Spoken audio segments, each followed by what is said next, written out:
Mga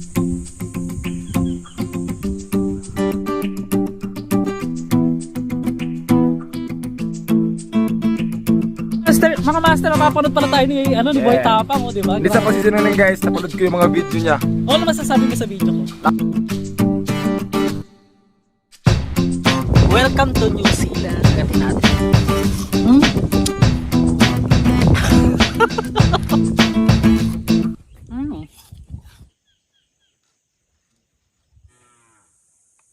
So ito mga master, pupuntahan muna natin bago yung ibang sementeryo pa na nalalabi sa video na to. Yung isang parang lawa na mayroong style tong lupa na ito na. Kasi actually sa daan pa lang at nakikita nyo dyan sa screen na napakaganda at mukhang mistulang pinaka New Zealand ito ng norte para sa akin.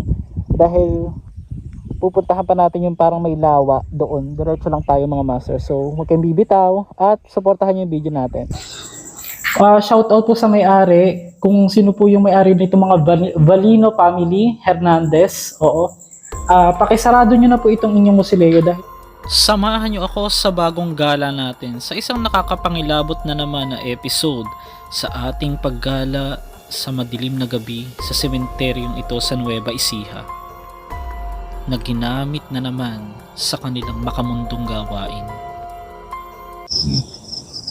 Tapos sabihin mo sa akin kung may makikita ka.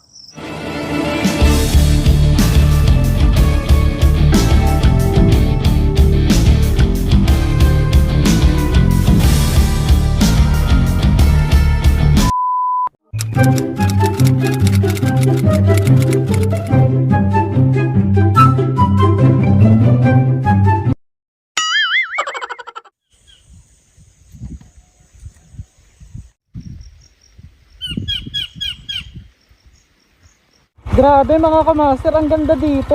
Ba't hindi natin ito na-discover dito po sa Nueva Ecija? Tignan nyo Tsaka magpapalipad din tayo ng drone. Grabe, para ka nasa New Zealand. Ayun magpapalipad tayo ng drone.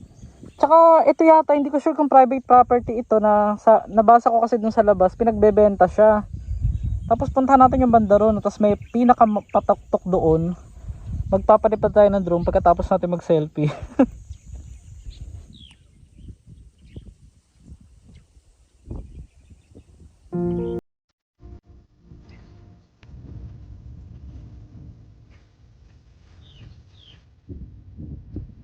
So mga master, ito ay hindi ko sinasadyang mapuntahan. Nakita ko lang to sa map dahil nakita ko yung mga nagpicture dito.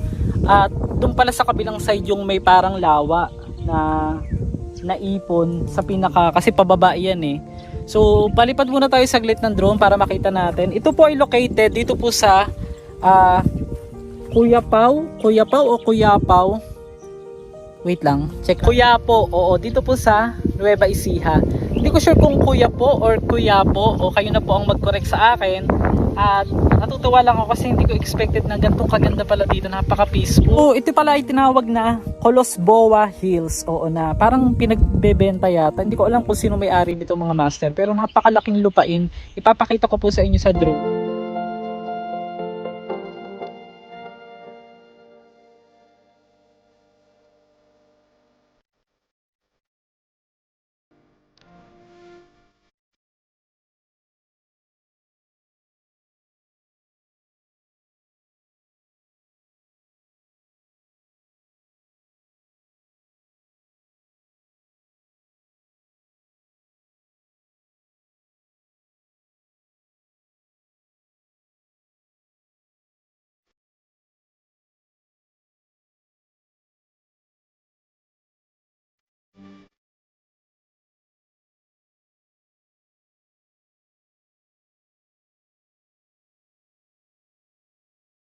Welcome to New Zealand.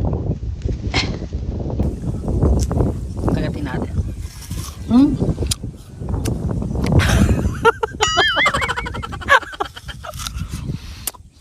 Makakapasal ka na sa magandang lugar. Makakakain ka pa ng sariwang pear. Ang dami pala dito.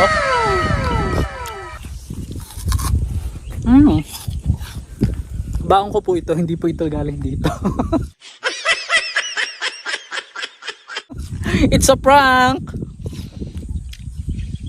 So nakikita nyo dyan sa drone na sobrang sulit yung punta mo kahit medyo malayo.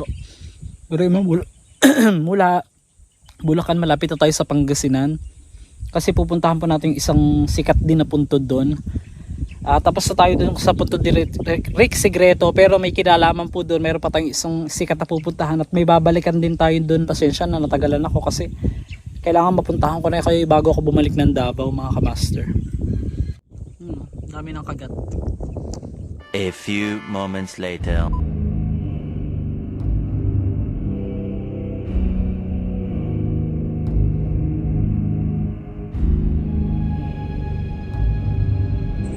So ito mga master, meron ditong damit ng isang babae, bestida.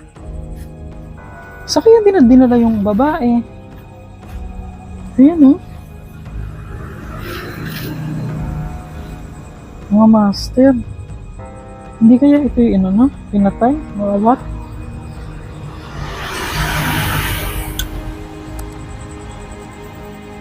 So ito mga master, ito yung pinaka nakita ko ngayon lang, nakita namin bago lang. Pinanganak siya ng January 23, 2002 at namatay din ng January 23, 2022 naman. At the age of 20. Parang sakto yung kanyang pagkakaano. Parang birthday niya pa namatay tapos 2002 tapos 2022 no. Nag-iisang taon pa lang siyang tama, isang taon na. Ba't may aquarium dito sa cemetery mga master, tas basag? So, here we go. Ito na yung cemetery na kinatatakutan po dito sa Kabanatuan. OMG. Ito. Ano yung kwento dito sa cemetery na to?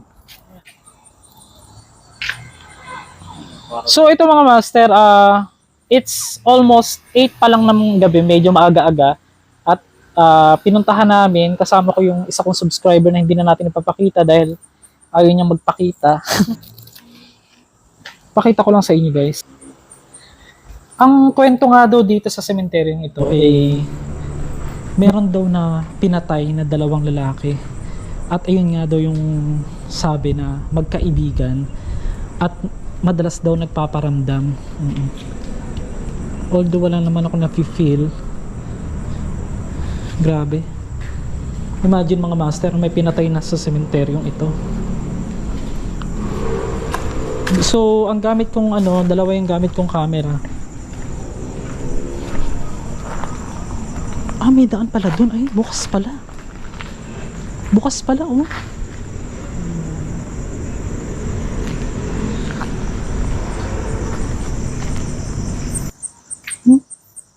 Ang ganda ng nabili kong ilaw mga master. Mahina pa yan ha. Tingnan nyo, lalakasan ko pa. Ay. Ika lang. Ayan. Kaya lang nakakailang bar na ba tayo? Ay. May narinig ako doon. Wait. Tapos itong kasama ko na subscriber natin ay nakakakita di umano. Sabi niya. Tulad ng nung nakasama ko kasi sa mga master dun sa nagpunta kami ng 3rd floor. Hindi kayo mabuisit yung motor dun. Dapat pala dinala lang natin dito eh. So 2 lang po kami ngayon nag-iikot. Malaki pa. Ay. Parang meron doon. Parang may napansin ako.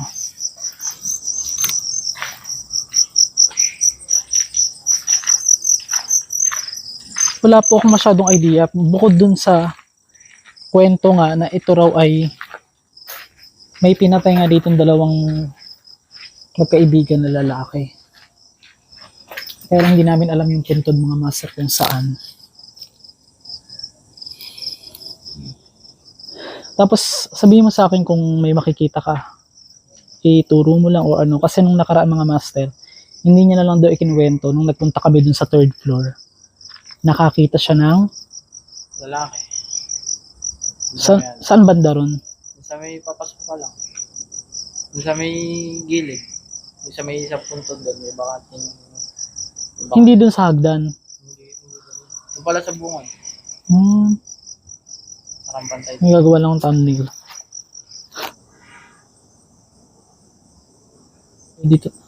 Dito tayo banda. Ha? Bulas. Saan? Ayan. Ay.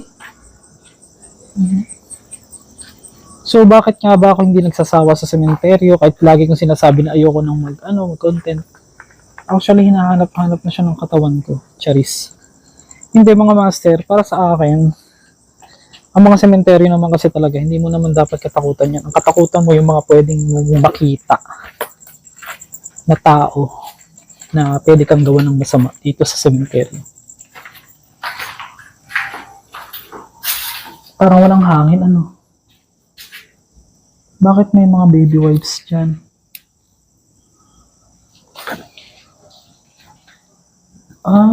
May pinatong ditong kabaong. Kasi inalis yung mga, ito yung mga nasa loob ng mga kabaong mga master. Na, nasaan?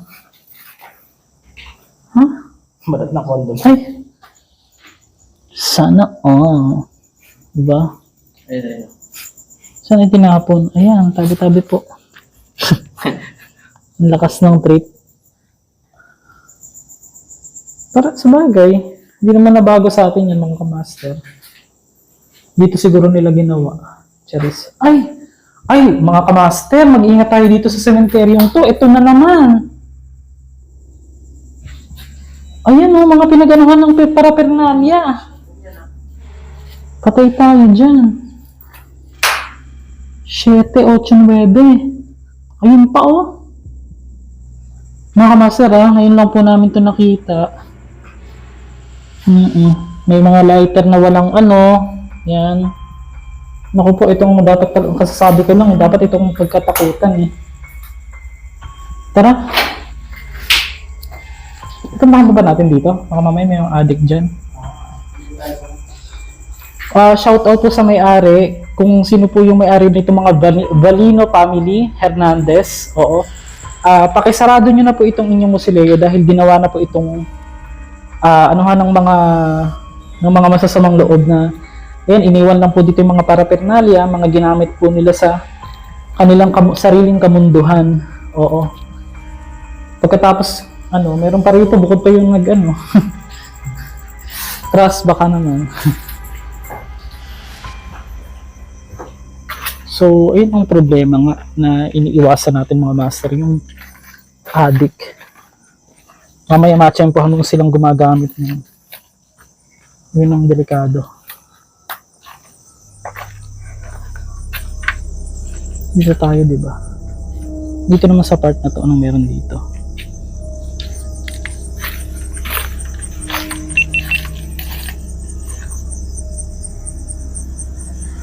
Ayun, may ganda pala.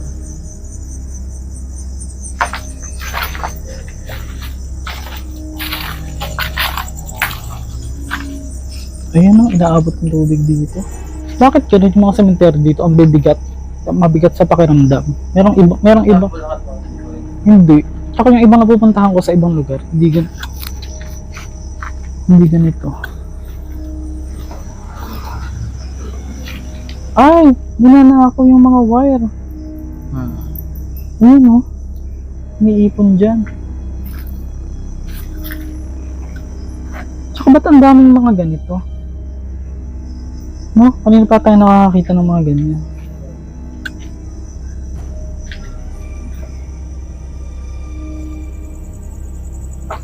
Oo nga. Ahas tulog. Teka. Ayan Ano yan? Ahas tulog Walang kamandag yan? Yan. Ano? Ha? Tuloy niya.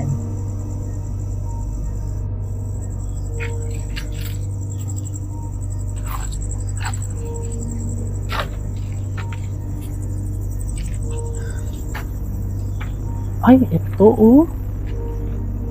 Tingnan may kabaong.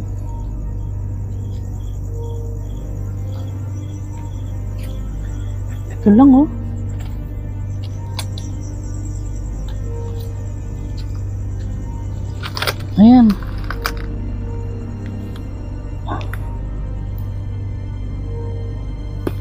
Laki. Bakit nandyan lang yan? Ha? Hindi na inayos? Ay, parang itinayo lang dyan.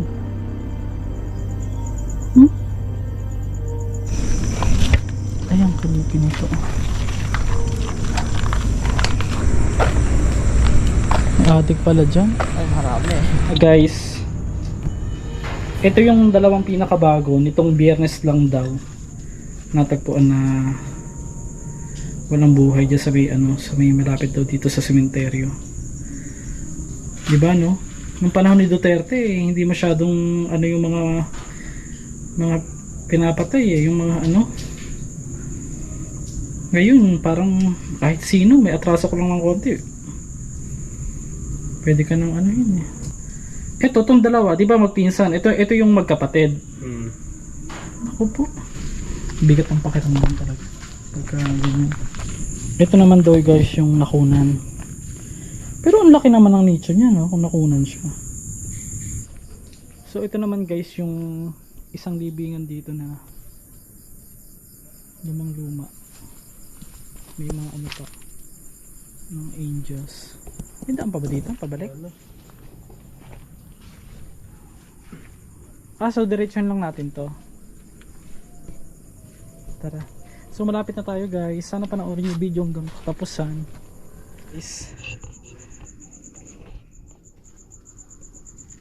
So ito na po. Ito yung dalawang yung magkaano yan? Pinsan. Magpinsan din. Ba't kaya sila pinatay? Narinig nyo guys. Parang may batang kumanta. No? Ayun, no? Parang sumipol pa. So anyway, moving on. Huwag tayo masyado matakot kasi minsan yung takot nandyan lang yan eh.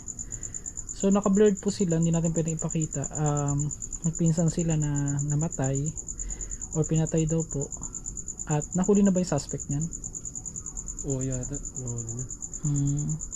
2018. Oo, pareho sila 2018. 18, 19, 20, 21, 22. 4 na taon pa lang. Parang luminipis yung hangin, no? Tara na nga. So, iba yung pakiramdam? Mo ba yun? Oo, doon sa vlog ko, di ba? Ganito din yung pakiramdam ko noon. Kahit gabi, parang hindi ka makahinga. Parang walang hangin, mabigat, parang mararamdaman mo pa rin yung hustisya na hinahanap nila. 3 sila, kasi buntis tong isa eh. Ayan may kasamang baby. Grabe naman yung gumawa nun. So ito yung isa, wag na nating pakita yung details. Ito yung 3 years old, no? Nakagat ng ahas. Oo. So syempre maraming cobra daw dito sa Nueva Ecija, kaya yan, nakakalungkot lang guys kasi tamo, sa saglit na panahon lang 3 taon na siya nabuhay sa mundo, nakakagat siya ng ahas. Ito bird na lang na guys. Itong dalawa, itong isa kamag-anak nila yan. So ito na guys, biblurred, pasensya na po, biblurred ko na lang po dahil hindi natin pwedeng ipakita. Ito yung parehas na na namatay na nakagat ng ahas. Ayun pala pinagsama parehas ang apelido. Ano natin pakita? Oo, pinagsama sila sa isang nicho, hindi sila dalawa. Ayun parehas din namatay. So sila yung magpinsan na nakagat ng ahas, pinagsama sila sa isang nicho guys. Grabe na, delikado pala talaga dito sa Marami ba talaga ahas dito? Yung mga palayan, no? Oo, sa palayan. Oo nga pala guys, marami palang palayan dito. Ayun, palaka. Marami nga palang palayan dito sa Nueva Ecija. Panoorin nyo sana. Yan may kasama ako ngayon, kaya hindi ako masyado matatakot. Yung mga sinalvage na hindi lang ata 4, ilan ba? 5? Oo, 5 ganun. 5 sila. Oo. Actually guys, binilan na lang daw ng lupa na libre.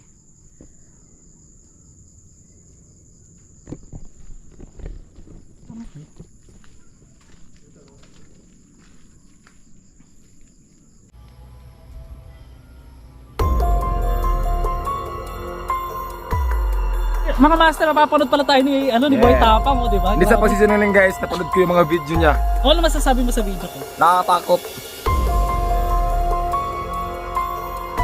Hindi ko alam kung ano nilalagyan ng mga iba. Bakit ganyan? Vlog ko to, para akong nasa pelikula. Yan, may sakulay. Papasukin na natin itong isang napakalumang, mayroong isang nag-agaw pansin sa akin na libingan sa loob. Lodi, Oy, Boy Tapang, hello. is in the house Tagay na ko lang po. with Master Gala.